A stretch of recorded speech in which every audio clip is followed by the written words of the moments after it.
I want you to imagine this. Every time a government says it's working for stability and financial freedom, they're not exactly lying. They're just not telling you the whole story. Because behind all those beautiful numbers and promises of growth, there's always a quiet mechanism at work, keeping the majority dependent and keeping power concentrated at the top. I once met a man in New York. He worked 60 hours a week, paid his taxes on time, trusted the system. One day, he looked at his savings account and laughed bitterly. I'm not free. I'm just working to feed the system.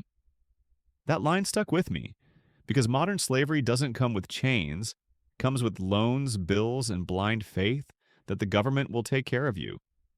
And no, it's not a conspiracy.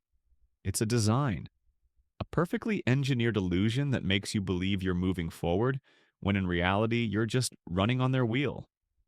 And the saddest part? You won't even notice it until the moment you finally stop. I want you to imagine this. You work hard, save every dollar, and put your faith in the money you've earned. But slowly, quietly, everything around you costs more: gas, food, housing. Meanwhile, your savings sit still, shrinking, fading, as if someone is quietly siphoning the life out of them each day. That's inflation, the oldest magic trick every government knows. When they spend more than they collect, they don't admit failure, where they print money and call it economic stimulus. But really, it's a hidden tax. Every new dollar created dilutes the value of the ones already in your wallet. The Romans did it by mixing copper into silver. Today, we do it with digital printing presses at central banks. The tools have changed. The trick hasn't. They spend first, you pay later. And the most dangerous part? Most people never realize they've been taxed until it's too late. Now picture this. A king stands before his people preaching patriotism and duty.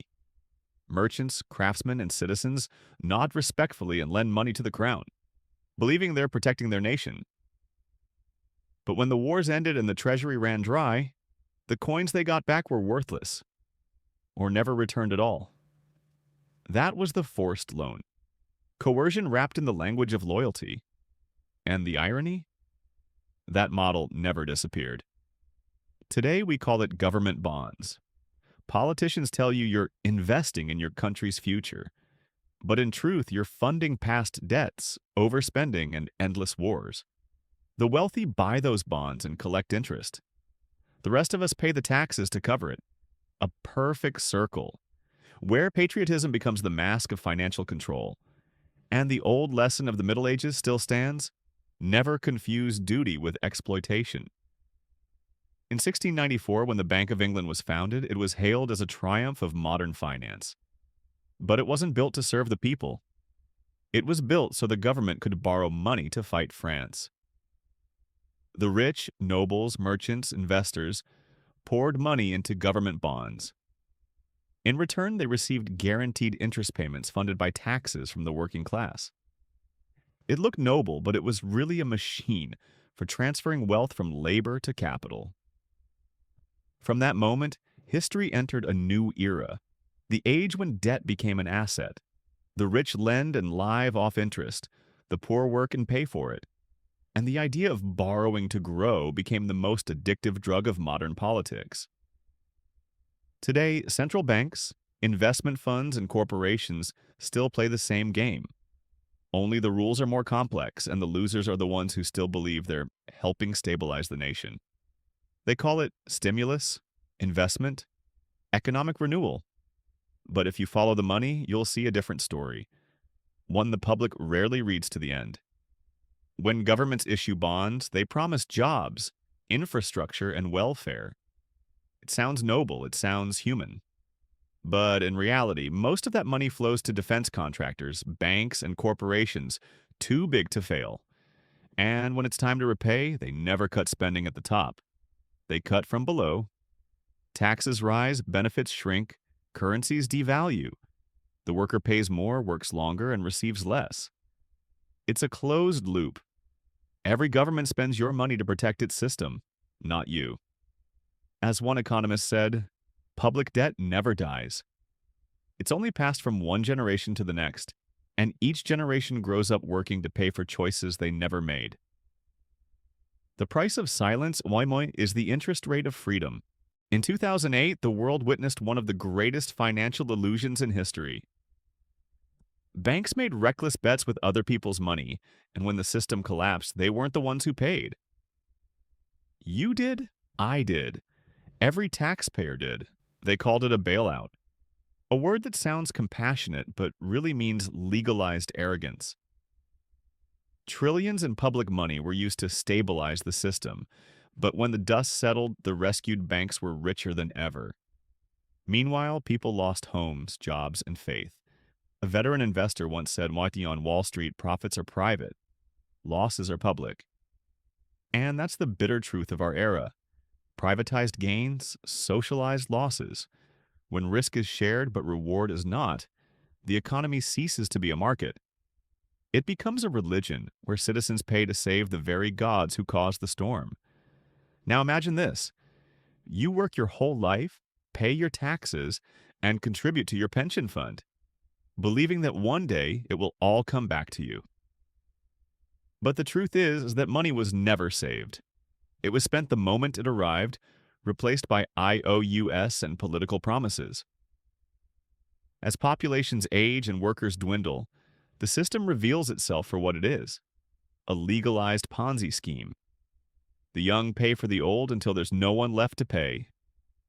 Then comes reform. Smaller benefits, later retirement, inflated payouts. They call it necessary adjustment, but it's really a betrayal wrapped in bureaucracy. And the cruelest part? You can't opt out. You're forced to play a rigged game, written and won by those who make the rules. The pension system doesn't collapse overnight. It collapses quietly, draining trust one drop at a time until no one truly believes their future is secure anymore. I've always believed that real power doesn't lie in money. It lies in language. Because if you can rename reality, you can control perception. When prices rise, they call it growth. When they force you to pay more, it's national duty. When they cut welfare, it's reform for sustainability. Beautiful words, masking brutal truths.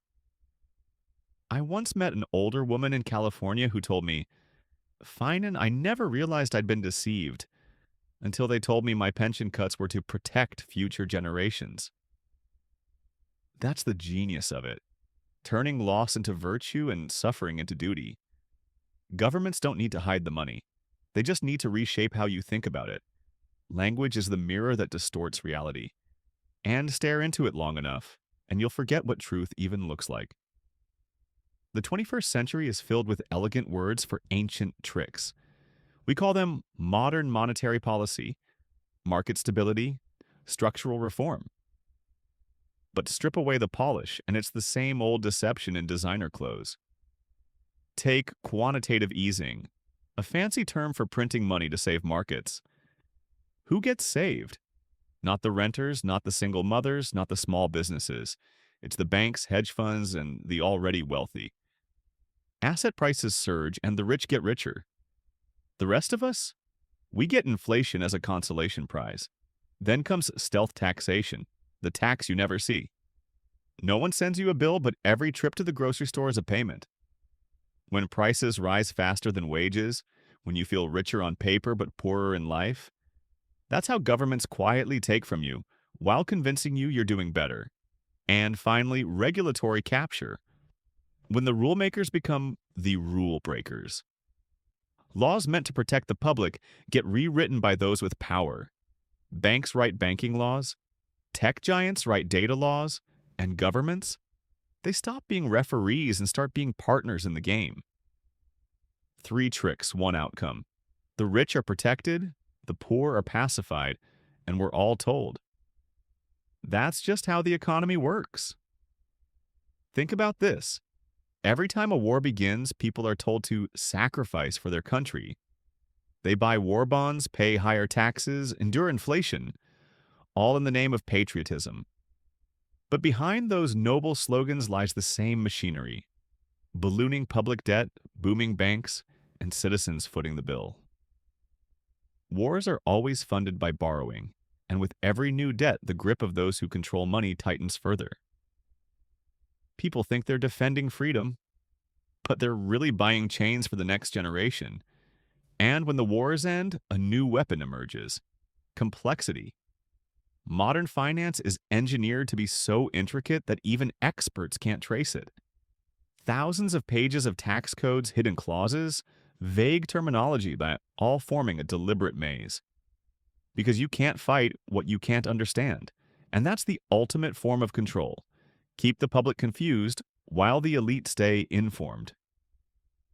From Rome's debased coins to today's tangled balance sheets, the method hasn't changed.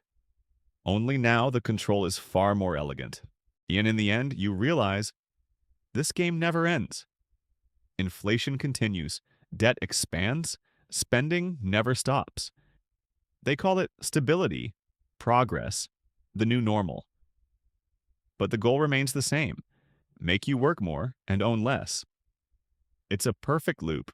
You work, you pay taxes, you spend, and as money loses value, you work harder just to stay afloat. Each generation is taught that hard work equals success, but no one tells them the game was rigged from the start. The most powerful trick isn't inflation or debt, it's financial ignorance. Because when you don't understand how the system works, you become its fuel. When you believe everything's fine, you're helping it continue. Final message: financial education isn't just knowledge, it's resistance. Understanding economic history isn't nostalgia, it's self-defense. Because once you see the tricks, they lose their power over you. And in a world built on illusion, knowledge is the last true form of freedom.